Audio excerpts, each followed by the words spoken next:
Welcome to Closer to Venus. I'm Johnny Burke, and today's guest is Theon Paulino-Filippelli. She is a psychic medium, remote viewer, intuitive development instructor as well, and she's also the founder of EvolvMe, an online spiritual community where people can feel safe in exploring their spirituality and developing their intuitive gifts. Today, we'll be talking about her experiences as well as reconnecting with the afterlife. Theon, welcome to the show. Thank you. Thank you so much for having me, John. So what came first? Because it seems like you have many talents, a medium, remote viewing. So which actually came first? Oh, goodness. Well, definitely the mediumship. I am actually a natural born medium, and it happened as early as I can remember. Because of my Catholic upbringing, it made it very difficult for me to understand what that was. Since I was a kid, I would see people that nobody else would see. In fact, for the longest time, I would have these conversations with my grandfather, and he'd give me messages for my mother, and I would run to her and tell her these messages, and she would not say anything. She would get kind of upset and sort of pass the conversation off. And finally, after some years, actually, I found out that he had passed 2 years before I was born. So I didn't really understand, even then, after being told that I was speaking to somebody that had passed. And again, because of my Catholic upbringing, I felt that that was just not something that I can do. It was years before I really came into my abilities. And that was really from having my son about 15 years ago, who from the moment he could speak would tell me how he would talk to my grandfather and tell me about same grandfather. Person. Yeah, he's very active. But yeah, and also through speaking with others that had passed. And so I knew at that moment that I really had to nurture him and not deny him like I did myself. So I encouraged him to just be who he was. And he still is a very fearless, intuitive, and never afraid of the dark, that kind of thing. So I was very thankful that I could give that to him and nurture him in that way. So you had these experiences early on as a kid, which is very common in mediums. Many report seeing spirits, talking to spirits, other psychic phenomena. And speaking of which, were there other events like that psychic phenomena, maybe precognition or premonitions? Did you have anything like that happen when you were younger? When I was younger, because I kind of pushed that off, but really what catapulted me into coming into my spiritual path, I guess, was when my son, he was about 4 years old, he told me that my mother was going to pass. And my mother was healthy at the time, I mean, healthy-ish. There were no concerns with her health at the time. He mentioned that she was going to die in 22 days, he said. And I knew he was right. And I even called my mother and I said, please just be careful, take care of yourself. It wasn't 22 days. It was on October 22nd that she passed out of nowhere and unexpectedly. That was very tough. She was my best friend, and I really kind of went through a lot at that time and wanted to connect with her. So I spent practicing and trying to connect. I read books and developed with a very well-known medium who was just amazing. We intensely worked for about almost 2 years in developing this ability. So yeah. And so your son was born with the same abilities. You found that out actually pretty early on. Okay. So that happened when he was how old? When he was 4? He was about 4 when he told me that, but he had already been telling me about various things and giving us insights into family members he had never met or I had never spoke about. So just started talking about things and basically foretelling the future, it sounds like. Oh, absolutely. Yeah. Now, have you had any experiences like that where you would be able to see something, get a really strong premonition about a certain person? Maybe it was a client or maybe it was just a family member. Oh, actually often do, especially if I'm very attached to them. I will have sort of either dreams or it'll just kind of come to me in meditation to check on this person. One experience in particular, I had very strong voice outside of my head just say, check on your sister. And it showed me that somebody was going to pass. And it didn't necessarily mean my sister. And I immediately called my sister and found out that a friend of ours had stage 3 cancer. And I said, I'm really sorry. She's going to pass like any day. And sure enough, she passed within, I think, 3 days. You mentioned that you're a natural born medium, and then you have a somewhat uncommon thing that happened with your son when you discovered he had the same type of abilities. How did that shape your path, and what have you learned from it? It's interesting because that actually sort of made me unravel a lot within what my experience was. Seeing my son and how open he was really made me go back to my childhood and see how much I had really pushed down. And what we tell ourselves and all of the conditioning that we come in with. Being raised Catholic, I was conditioned to believe that sort of ability was not for somebody like me, not for an everyday person. And if I did have it, is this like a bad thing?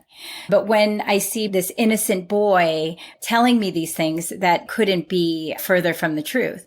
So it opened me up. But as I started really connecting with my abilities, I'm realizing that over the years, all of these sort of situations and things started to unravel. Like, I didn't realize that everybody doesn't have communication in their head where you're getting guidance and voices that are telling you about things that are going to happen, about insights into really philosophical things that I would think about when I was young. And I would have these communications, at 5 years old, talking about my religion. I was in Catholic school at the time, and I would say, it's really interesting how people have so much fear around God when God is in each and every one of us. And if God is perfect, how does God condemn people? So it's not really about that. What I've come to realize as, going through this sort of path and coming to these realizations is that we are powerful beings because we are part of God. And one of the things I've noticed with mediums and other intuitives as well is that they seem to all agree that there's certain things we have to unlearn. And a lot of it has to do with religion, like you just said. I think people are becoming a little bit more open-minded these days, but I just think when I talk to those people that are more of the fundamental type, and they don't want to hear about reincarnation. They don't want to hear about anything to do with mediums because they think it's just unnatural. It seems like they're kind of boxed in by all these boundaries. Yeah. And for me, especially because of this upbringing, it has helped me in some ways. Like, I'm a natural skeptic and I'm a very evidence-based, which is why I do remote viewing as well. And yes, you definitely have to unlearn things. It's not necessarily just religion, though. It's just the conditioning from your parents. If you think about it in its most basic sense, we're conditioned from the moment we're born. If you're a girl, you're conditioned to be more caring, more feeling, play with dolls. There's always that programming that we all come in with. We can spend many lifetimes trying to unlearn this. And what I've come to realize is you won't necessarily learn everything that your soul needs to learn. And that's why you incarnate. You have to just be open to what this life, this experience is supposed to give you. You just mentioned incarnating in several lives. So has your work given you insight into past lives and reincarnation? Oh, absolutely. It's not whether I believe in reincarnation. It is what our journey is. The way that it has been shown to me is we come from the source consciousness, right? As these sort of oversouls, and it's sort of like this break off. But we incarnate ourselves many, many times, and not just in this let's say this reality, this timeline, we're reincarnating in, and that's what we're talking about with past lives. Timelines are like past lives. In the way that I've seen it, because time is not linear like we think. Time is, but our past lives are happening simultaneously from this, let's say, oversoul. You're the second person to have that conversation, like within a few hours. Same exact thing. Oversoul. Everything's happening at once. The axis of time, the way we know it is from, let's say, Middle Ages to the present, is almost like it's inverted like this. And it's very hard for a lot of us to get our heads around it, but happening all at once, multiple parallel lives, if that makes any sense. Yeah. Absolutely. Yeah. And this is why it is so easy for us to tap in and be able to also heal. So you've heard of ancestral healers and things like that, and healing from your past lives. I do past life readings. And in some ways, you're always connected to all of your lives, if that makes sense, because you come from this oversoul, right? They do tend to have some effect on each other. Like if I'm doing a past life reading for someone, I don't just say, oh, you were Cleopatra in your former life and you were, and then I could say anything. I could say you're whatever, but it's not about that. It's what these lives are telling you. So I will go into this life and I won't know anything about the person, and I will ask for their past lives to give me that message that they need for this one. And so I will start seeing these lives, and it becomes this theme that tells them what they need, what kind of closure, whatever they're looking for, the message that is the most relevant for them. And it seems very powerful, especially when you're, in a sense, you're connecting them with their past lives. You're connecting them to their, in a sense, oversoul. So it can have a really powerful healing effect. Now, you mentioned earlier these lives were shown to you. Just for our listeners and for the people watching, can you give us a little bit more detail of what that experience was like for you? Ooh, it does seem a little bit complicated for me to kind of explain that. So I also tap into the Akashic Records. Not only do I tap into the Akashic Records, but I am an avid astral traveler. You're like the Swiss Army knife of intuitism. I know. We might have to do a series on this. This is great. Yeah, it's how it opened up for me. And I actually feel like a kid in a candy store here, because I'm very into all things intuitive, all things spiritual. So I studied a great deal of years doing all of this. But I'm one of those people that kind of likes to play around in things. So my first experience in the Akashic Records was an accident. I saw it online. And by the way, I will say, don't ever do that. Because it doesn't make sense when you first do it, because in the Akashic Records, and let me explain what that is basically the internet for existence. It's like a library that holds all information about all beings throughout all existence. So every little detail of existence, not even just on Earth, but on all planets everywhere, are held in the Akashic Records. So you can go into the Akashic Records, and an Akashic Records reader will be able to go with you into your library and give you whatever information you're looking for. So I won't get into the first time I was there because it was very abstract and crazy for me. Actually, I'm glad that you brought that up. Those are the kind of things we like to actually kind of dig into, because I can just imagine whoever's listening saying, I know, I do want to hear about that.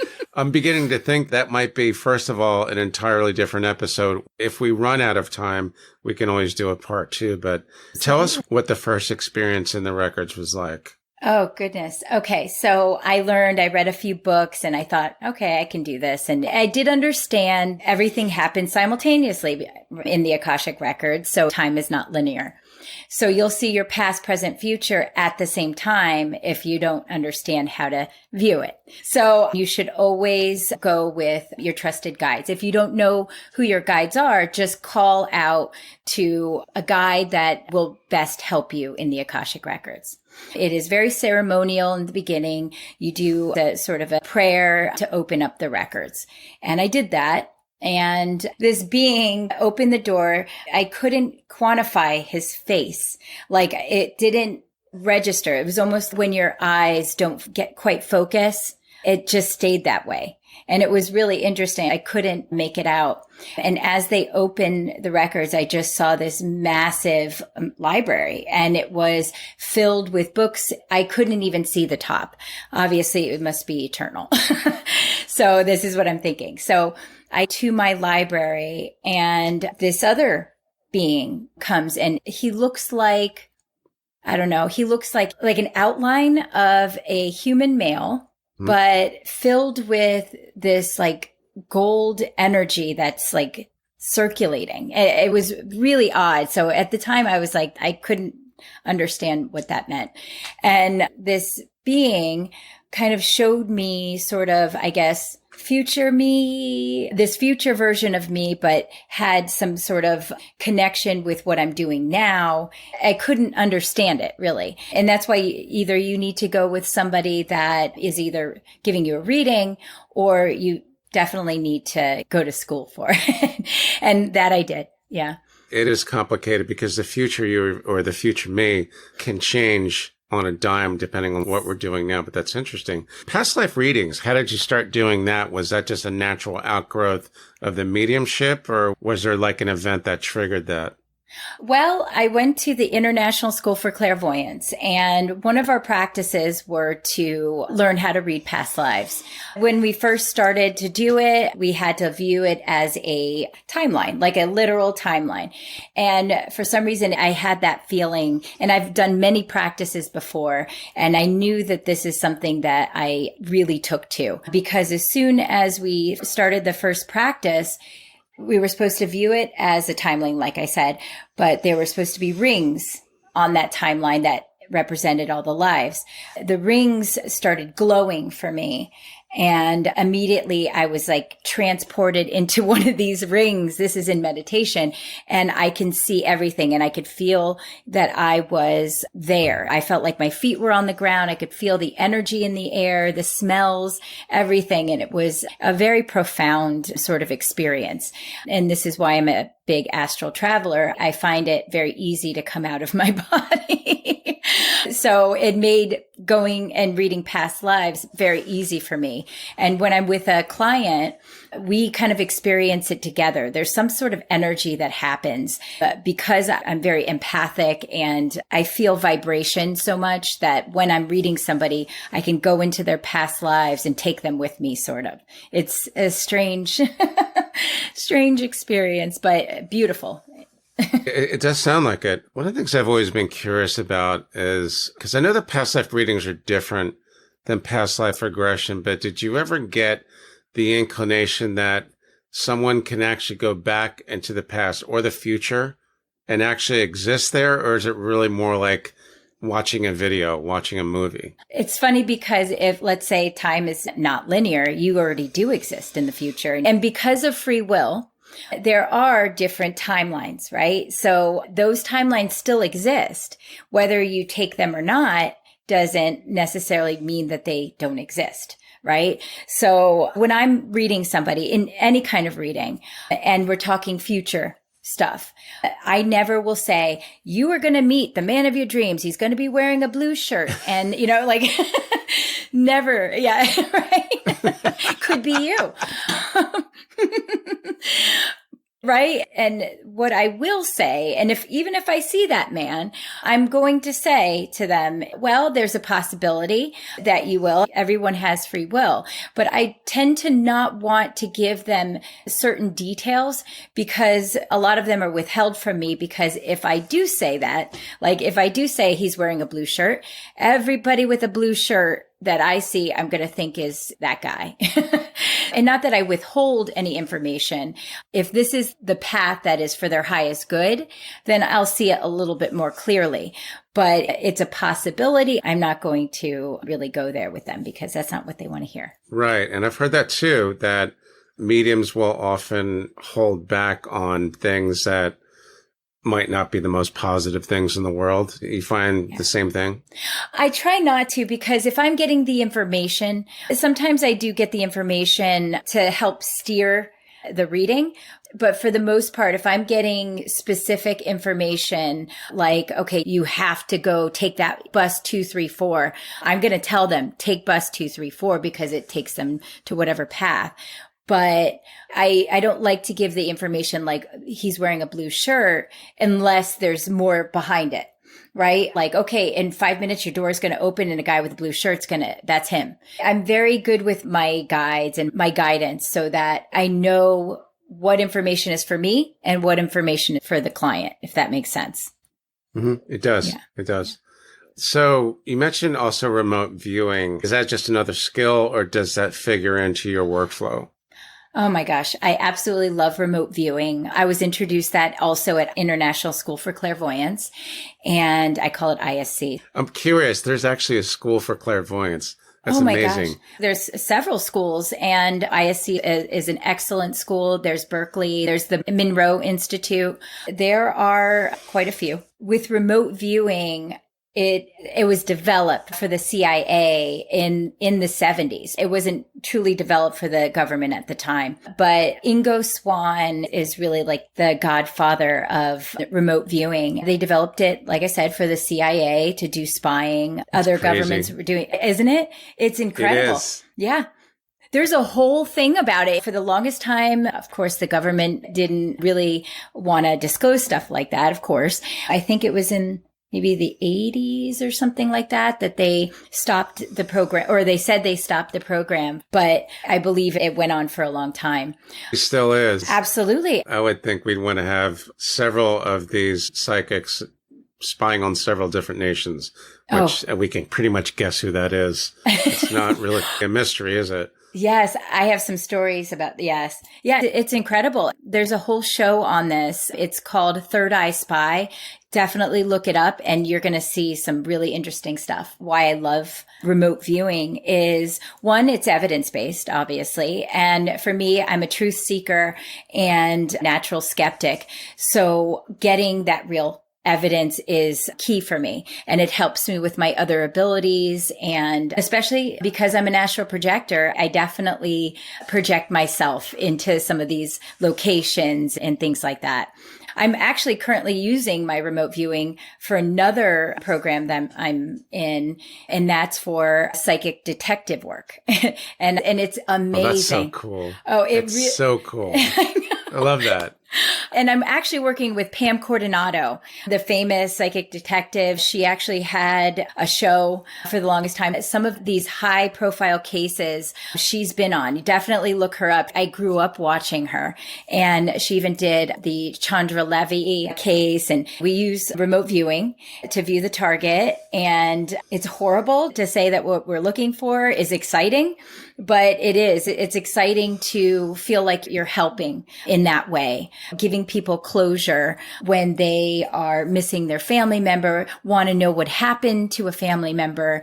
And I definitely am like going towards that lately. Very, very interesting stuff. I didn't realize that I was going to really uncover a wealth of knowledge just by asking one question, but we might have to go into that in more detail at another time, but it's really great.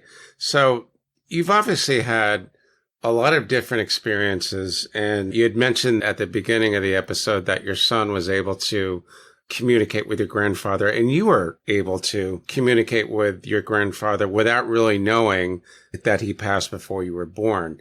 Yeah. So that has continued because I believe you were now in contact with your mom. Is that true? Oh, yes, absolutely. And my grandfather, he's actually one of my guides too. But yes, my mother, that took me a while because the pain was so fresh for me, and just the loss of her took me a few years before, even while I was doing mediumship and that for other people, I found it hard to connect with her. I remember I was with my mentor at the time, and we got into a very trance-like state. And this was right around her birthday, and I was missing her so much, and I got into the state of just openness, and I kind of cleared a lot of the pain. And first I can hear her voice, and she has this raspy voice. She's Italian from New York, you know, that kind of thing. So it's I'm half Italian. Oh, okay. Yeah, I know all about that. Yeah. Yeah. Oh gosh. Yeah. This is why I keep doing this. That kind of, Yep, I know about that too. right? Oh yeah. And From Jersey. oh my gosh. I love that. Yeah. And they've all come down to our area for anybody who really cares. I'm in Palm Beach Gardens and Theon is in West Palm Beach. Yeah. I could probably open up my window. You might actually be able to hear me. You're only about That's 6 why I'm miles hearing the away. echo. Yeah. Exactly. And a lot of people from the Northeast came down here. Yeah. They call this the fifth borough, right?